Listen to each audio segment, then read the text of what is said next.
Now, we're going to talk about the full story behind the Bryan Mbeumo deal. You know, a lot of people have been reporting, a lot of people have been saying what they have to say. You know, we've been tracking down everything from, the beginning, from, talking about the structure of the deal, and you heard all sorts of rumors and everything. But we're going to kind of like, I now that the dust has settled, United players are just hitting Stockholm right now. I'm seeing videos online with United players hitting Stockholm. They're ready for the game tomorrow. We're going to watch that game, and we're going to also do a match preview. I was going to record the match preview video, and then I sat down to think about the entire story. Just try to run through based on all of the things that we saw on social media and the things that were reported by the tier one journalists like them, Fabrizio Romano and co, Ben Jacobs and David Ornstein, who dropped the bomber that Bryan Mbeumo to Man United, was a complete deal and all of that. Now Brentford accepted the third bid, or the third offer that Man United had on the table, and all of that. And I started to think back, to the beginning, like to early June, when this whole thing started, when we were reporting everything, talking about all of the stuff that was going on and all of that with this deal. And then I was thinking, and I said to myself, you know what? I think Manchester United fans are very impatient and prone to panic. But I'll tell you the full story. I'll try and give you a breakdown of the full story of this deal in this video. So sit back, relax. And thank you so much for liking, sharing, and subscribing as well. We've been growing. Thank you for, commenting and for supporting the channel. We have started to form a very solid community and all of that. So I took some notes down with regards to that so that I can, better explain to you what I was thinking. And these were all properly thought out and researched and stuff. Now we're going to talk about the structure of the Mbeumo deal and, the media narrative, basically the media narrative around this deal and all about the deal, right? Now, first thing, I don't really blame the journalists for their what I'll say is their take on the way they've reported this deal, the way they've talked about it and kind of told us what their thoughts are, and even told us what they are being told, or reported to us what they are being told. I don't blame them for reporting all of that.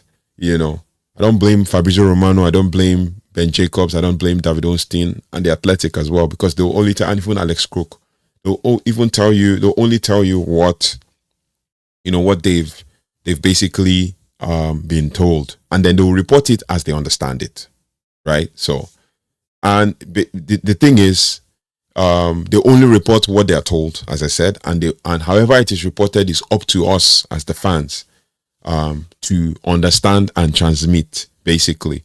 Now, the first thing is this. Let's go back in history. Early June, transfer window open, 1st of June, bam, bam, bam. Boom. We signed Cunha. Cool. Great. 62.5 million release clause activated for the player with 15 goals and 6 assists. That is about 21 goals contribution in the Premier League. Structure of payments and personal terms were not an issue at all. At first, we were hearing stuff like, it was a 20 million per season kind of deal. And in about 3 seasons, obviously, Manchester United is going to actually just pay the fee, right? Everything is going to be done. It was release clause. Man United were interested. Amorim wanted him. He fits Amorim's system. I mean, we've done player profile, and it's already on the channel. You can tell it's basically, Amorim's left 10, to fit in that position, right? And he also provides goals and all of that. So Cunha, done, deal, everything. He's going to move to Manchester 1st of July. He's going to Man United and training. He's done training. He's taking part in team training. He's done everything as regards, sealing this deal. Then came the Mbeumo story. Early June, I think about 2nd week of June, came the Mbeumo story. A lot of stories around that. I mean, many people were reporting the deal is as good as done. Personal terms was not an issue. Just club to club talks, and they swiftly begun. No issues. Everything is talk. Man United need to have club to club talks. Everything is resolved, and there's no issue. And Man United put in the first bid. Fabrizio Romano kept saying, "Oh, club to club talks ongoing, conversations ongoing." And Jacobs kept saying, "This is the structure of the bid and everything." That first bid was rejected within days, right? 55 million overall, and then the structure of the way they were going to pay it is 45 plus 10 in add-ons, and something around that figure, 45 plus 10, so 55 million pounds in total. Manchester United said, okay, cool, this is how we rate this player, this is the total amount we will pay for this player.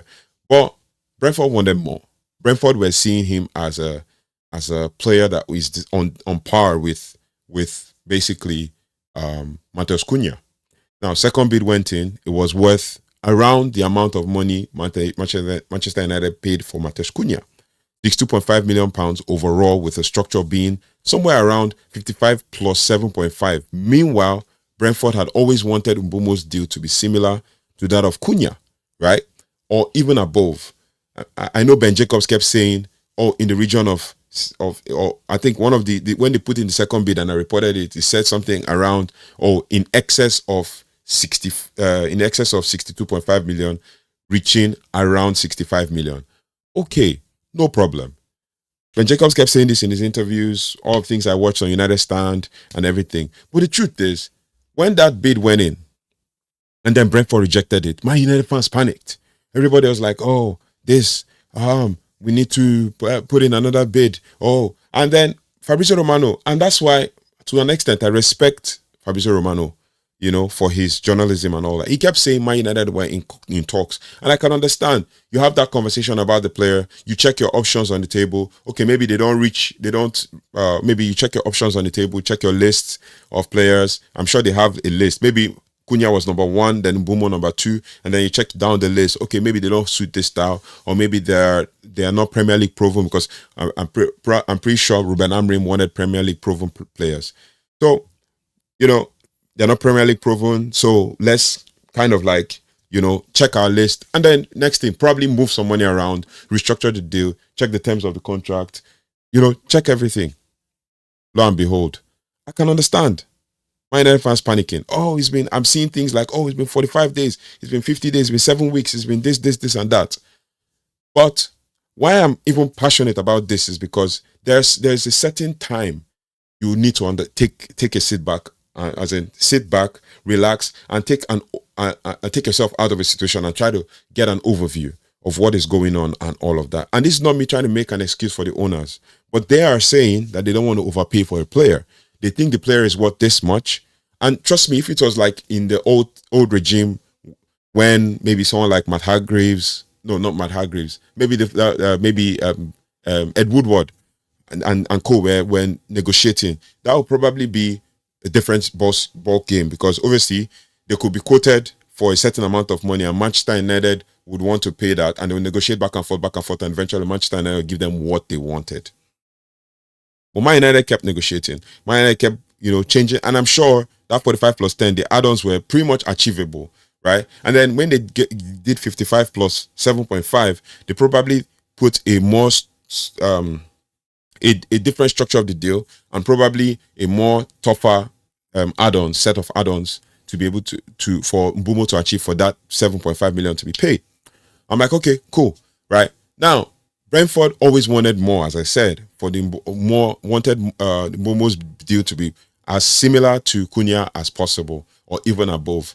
And as we all say, and it sounded like Fabrizio Romano was repeating the same thing, or repeating the same news, or recycling. Everybody started saying, oh, Fabrizio Romano is recycling the same news and stuff like that. But he was actually saying what was actually going on. The conversations were going back and forth. Maybe they were changing the add-ons. Maybe they were changing the structure of the payments of the deal. Maybe they wanted to spread the deal across 5 years or something.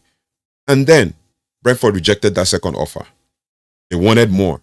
Next thing we're hearing in the reports, oh, they want something around, they've increased the bid, they've increased the offer, Brentford have increased how much they want to 70 million pounds, blah, blah, blah, blah, blah. I remember after the second bid went in and it was rejected, the director of football or something, technical director for Brentford, came out on BBC, and I know I reported something like that on TikTok, came out on BBC and was saying all sorts of stuff, that if Mbeumo doesn't go, if the deal doesn't go through, Mbeumo will stay, he doesn't have a problem, and all of that. And I'll come to Mbeumo later. Now, if he doesn't go, he will stay, he still has a contract with Brentford and all that. Surprisingly, Mbeumo had 1 year left on his contract. Everybody say, oh, he has 1 year, so why are we paying this amount? He has 1 year with an option of a second year. That's the thing. And if he enters the last 12 months of his contract, because they want to protect his value, they will increase it and add 1 more year. So most definitely it will be 24 months, right? And then within 18 months, another club can snap him. Cool. Or within that 18 months, they would also renegotiate another deal and probably extend his contract. That's fine. The technical director had his cards close to his chest. And truth is, I also respect the Manchester United negotiating team for, giving Ruben Amorim the player he needs, right? But it's not that they gave Brentford what they wanted, right? It's that they gave Brentford what Brentford rated the player as, and then put very tough add-ons. And then the structure of the payment wasn't an issue. The truth is, Man United don't have issues paying the transfer fee. It's the structure. How many years and how many installments? At first, they came out with rumors, oh, the installments was the issue. Oh, the structure of payment was the issue. This, and that. That's the thing that we heard 2 days ago. Oh, Brentford have increased it to 70 million. So it gets you thinking, like, why were we panicking? We as Man United fans, why were we panicking? Why were we talking and saying things like, oh, I saw, and I'm going to call this channel out, this X account out. It's Man United Addicts. They kept calling us. Oh, they said Omar Berrada was the worst CEO ever in Man United history. Some people were on my comments saying, oh, Omar Berrada is a Man City plant. Another one says he's a Chelsea fan. This one said this. Everybody was just, and they said, oh, the owners, Ratcliffe is the problem, blah, blah, blah, blah, blah. These guys are putting 50 million pounds of their money to build that Carrington training ground that has been dilapidated because of the Glazers for years. These guys put in their money. They put in another 250 million pounds at the beginning of last season. But obviously, we as Man United fans, oh, they're not putting their money in. Ratcliffe is the problem. Oh, we should have chosen Sheikh Jassim. For those that supported Sheikh Jassim, for those that supported Ratcliffe, you've seen what's happening. Oh, we've waited long and all that. And sometimes I would always say in my videos, patience. Because at some point, this deal is going to come through. Even if it doesn't come through, we look for alternatives. I was going to make another video of 5 alternatives. I have them on my notes here. 5 alternatives that I think Man United could sign to in place of Bryan Mbeumo. And in truth, I saw this from another creator online, and I checked out his research, and I know that this guy, he made some valuable research to come up with, these names. Oyhan Sanse, Athletic Bilbao, was injured in the 2 legs against Man United in the Europa League. Julian Brandt, 29 years old. Okay, good player. He's been playing for Dortmund for years and he's doing well. There's Iliman Ndiaye, Everton player, doing well as well. In his mid-20s, can turn up. He's about to hit his peak and he can play in that position. And there's also the Iliman Rodrigo Moura, who plays for Porto, 19-year-old, interesting player and all of that. And then another player who I didn't think was going to be on that list, Marco Asensio, good player as well. And even the Ipswich Town player, that Brentford were going to sign in place of Mbeumo, who Ipswich Town actually rejected their first bid, and everybody was like, and I was even thinking, Man United could go for that guy and convert him to a 10. And he will be a young player coming up and all that, but he has Premier League experience already. Played in the Championship, played in the Premier League, now has gone back to Championship, and and all of that. He also had a relegation clause in his contract that Man United could have activated if he was on top of the list of, in their conversations. But Man United fans were panicking. We're saying all sorts of things. I've seen even the big creators, Mark Goldbridge and co. We're saying all sorts of stuff. Why the delay? Oh, the owners have failed Amorim. They've done this, they've done that. And now we're here we go. Everybody's excited again. The roller coaster ride is very frustrating. Now, coming to the third bid, Brentford rejected it. They wanted more, right? They were worried about the upfront payment. And I know Fabrizio Romano said that. They were worried about the fixed payment, the upfront payment, and that's the money that's supposed to be paid as fixed, right? Not the ones that will make up as add-ons to make up to 65 or 62.5 or whatever the case. And the reason why they wanted this like that, or wanted it like that is so that it will reflect in their books. And then the add-ons as well. They wanted it to be, very good add-ons, right? Okay, cool. Then the add-ons are not an issue. Personal terms are not an issue. And to Mbeumo, I respect his patience, his understanding, and his he didn't put in a fight. When it was time for preseason, he returned. He did the training. He did the warm-ups. He did everything, the tests, and all of that. No issues. Over the last 2 weeks, he's been doing that with Brentford. Cool. But obviously, the add-ons were going to be tough ones. But then Brentford wanted more. They wanted something close to £70 million. No doubt. All cool. Okay. Everyone panicked again. Rumors were flying around. Everybody was saying this. Oh, Mbeumo is not worth 70 million. It's 70 million. This and that, this and that. Next thing, this morning or later in the day, depending on where you're watching it, Fabrizio Romano, Manchester United put in, yesterday actually, Manchester United put in another bid of 65 million with the rumors saying it was 65 plus 5 in add-ons, right? 65 is what Brentford wanted, right? But no, the add-ons, we make them, we'll sweeten the deal and all of that. 65 million fixed and then 5 million in add-ons. So I reported it as like, okay, Brentford want, according to, the top tier journalists, Brentford wants 65 million with 5 million in add-ons to take it up to 70 million. That's cool. For 65 million fixed. Man United put in that, and within 24 hours, Brentford accepted it. The next day, we're hearing, it's a here we go, everything is done. The structure of the deal is actually 65 plus 6 in add-ons, right? And then Mbeumo will join Manchester United. Then everyone was in an uproar. Everybody reported it, and it was blowing up and everything.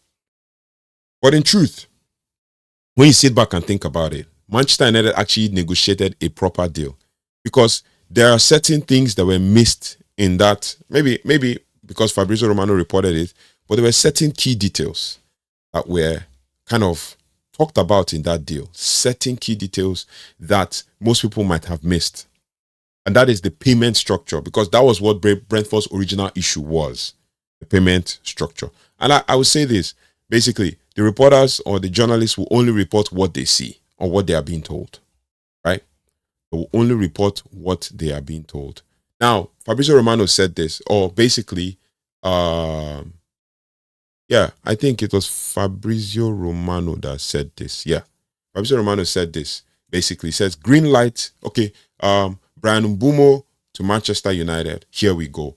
Green light from Brentford, and club-to-club agreement reached for 70 million package, as Athletic has reported. So David Ornstein had reported it earlier. Now, contract agreed weeks ago. That's between personal terms, right? With Mbeumo, as he only wanted Manchester United. That's one reason why I also respect him. He wants Man United and no one else. Even when Spurs came for him, and when Thomas Frank went to Spurs and all of that, he stuck on his guns and is like, I want Man United. Okay, cool. After Cunha, Mbeumo next for Man UFC. And this was by Fabrizio Romano. Then I went and checked David Ornstein. And David Ornstein said Manchester United reached an agreement. This is where this is the point I'm trying to get to. Manchester United reached an agreement with Brentford to sign Bryan Mbeumo. Deal between clubs struck at £65 million guaranteed, plus up to 6 million in add-ons. Up to 6 million. It might be less and all of that, but up to 6 million in add-ons, 4 installments.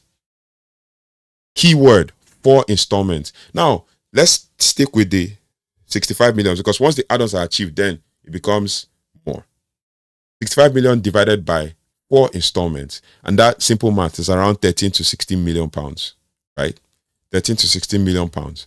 Now, think about this. 13 to 16 million pounds hits the account for Man United every year. At least the first payment is going to be made in this deal, right? Then the remaining will be spread across the number of years. So the remaining 3 years, say Man United Mbeumo signs a 4 or 5 year contract with an option of a 6th. Within the next 3 years, they'll pay off the 65 million, right? So we're doing 65 million divided by 13, and that's 65 million divided by 4. That's 16.25 million pounds per year. That's cool. That's the money we're spending on this Mbeumo deal this year. Next year, we'll spend that same amount, and the year after, that same amount, and then in the 4th year, the same amount, right? By then, he would have done basically all he needs to do to fulfill. And then if the add-ons are fulfilled within that time, I'm sure the add-ons are even tied to a time frame. If the add-ons are fulfilled within that time, then you now say, okay, the remaining up to 6 million can now be paid. Now, he says, according to David Ornstein, right? he only wanted Man United move from Brentford, and the whole deal is now being finalized. Cool. I'm sure all through the time period they were checking all the contract terms and all of that. And that's why they were having conversations back and forth. I'm not trying to tell you how I think that the deal went, but this is what I believe based on just thinking and reading all the reports, right? Now, according to Ben Jacobs, Man United to finalize Bryan Mbeumo ahead of their preseason tour of America. That one is going to be done most definitely. By Monday, we're going to, know the outcome. 65 million paid in 4 installments with a potential of 6 million in add-ons, not easily achieved. Keyword, not easily achieved, because the add-ons they are not guaranteed. They are not easily, they might be, we'll win the Champions League, or we'll win the Premier League. If we win the Premier League, we'll give you 1 million or 2 million. Or if Mbeumo scores 20 goals in the next season, we'll give you something like that. Or if he plays 35 games, we'll give. Then these add-ons are tougher to achieve. You can't predict what will happen. You just put it there, right? But the good thing is Mbeumo remained respectful to Brentford throughout and indicated several times that he wanted the move. This according to Ben Jacobs. Now, you now start to think to yourself, what's the reason for all the panic? Why couldn't he just work with what has been reported and basically hold our owners accountable, but not panic and start calling them names? Instead, we back the team, look forward to when the team plays, think about how Cunha fits this team and what we expect of the players in the coming season. But no, Man United fans, as always, will panic. Anyway, I'm done talking about this. I'm done ranting. I just had to say this because I was thinking about it and all of that. And credit to the negotiators. Mbeumo is a steal, basically. If he gives me 15 goals next season, I am super excited. I am happy. I'm going to be happy. Give him 15 goals next season. If he gives me even 15 goals and 5 assists, that's 20 goals. Same thing with Cunha. He gives 15-5. I mean, he's been increasing over the years. If he gives me 15-5, I'll be good. Because most definitely, Cunha and Mbeumo, whoever is the striker is going to score. Even if it's Højlund is going to score because Cunha has played with strikers who have not scored so many goals, but they've ended up scoring 10 to 12 goals, 15 goals. Even if it's Højlund, if it's Chido Obi, they will get goals. Whoever is the striker that they are focusing on signing now, those ones will get goals as well, right? So this is more of an appeal to Man United fans. Let's be positive and let's be patient. Not with the Glazers, but with Jim Ratcliffe. Not that I'm advocating for him or anything, but I'm just making an excuse for the potential of the reason why certain things like this are happening. These guys are juggling a lot of things, and you say, sign this player, sign this player. The deals have structures, and these guys are owing, right? They came into a club full of debt, basically, right? And I've seen people in my comments, Ratcliffe is the issue. He should pay the money. He should sign players. It's not that easy. We also have to let players go. What happens to Rashford, Anthony, Garnacho, Tyrell Malacia, Sancho, 5 players that need to go? What happens to them? Obviously, Ruben Amorim has made his choice, and these are the 5 players that are going. Think about it, guys. Think about it. But it's all good. I just had to say that, and I just had to bring it up so that we can, discuss and have conversations. Anybody who has any thoughts or who thinks differently about this deal, I feel this is a good steal for Man United. It's going to bring goals. It's going to fit into the system. It's going to press. And anybody who's backing him up, Ahmad, Xerxes, anybody who's backing him up as a 10, even Bruno in some cases, will still play and still deliver. Ahmad will deliver. He scored 8 goals last season with 6 assists. He's going to definitely deliver this new season. Probably going to get up to, if Ahmad gets 10, Bruno gets 15, Mbeumo 15, Cunha 15, and the rest get 8, 7. Striker 10. Think about it. We're going to score more than 60 goals. And if we score more than 60 goals, it's way better than what we had last season. But it is what it is. Let's back the manager. Let's back the club. Let's back that the things that are being done are the right things. And be patient. And not believe what the media, do not take everything the media gives you hook, line, and sinker. It is what it is. Anyway, let me know your thoughts and feelings about everything I've said. I'll see you on the next one. Thank you for liking, sharing, and subscribing. And thank you for helping us grow. We are achieving great milestones. I'll see you on the next one. Take care. Goodbye. And God bless.